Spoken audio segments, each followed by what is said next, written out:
Alright? But you notice how this tip has a thread on it. See? The tip grabs that wood and starts screwing in, so it takes the work out of it. I don't have to push real hard.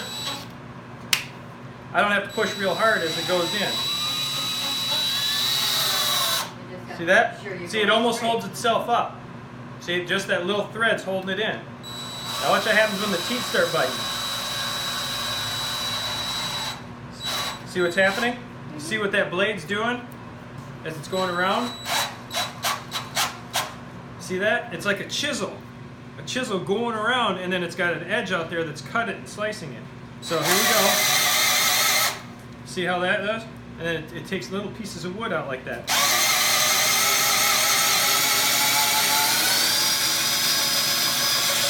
Here's what I like to do. Bring it back out.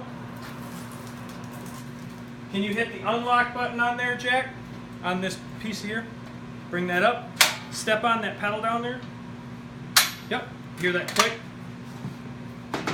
Now look, see? I don't want to take it, I don't want to go all the way through. I don't want to go all the way through there.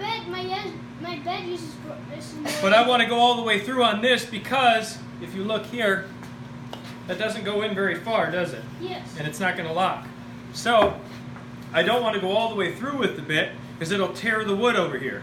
And then it just doesn't look all that nice. Now, can you push that down in the lock position and step on that pedal? Okay, that's good. That's all you got to do. Now, I just put this in here, hold on tight.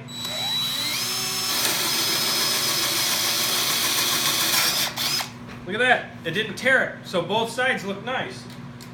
What is this joint called? Mortise and Tenon, or who are you talking to, me or? Either way.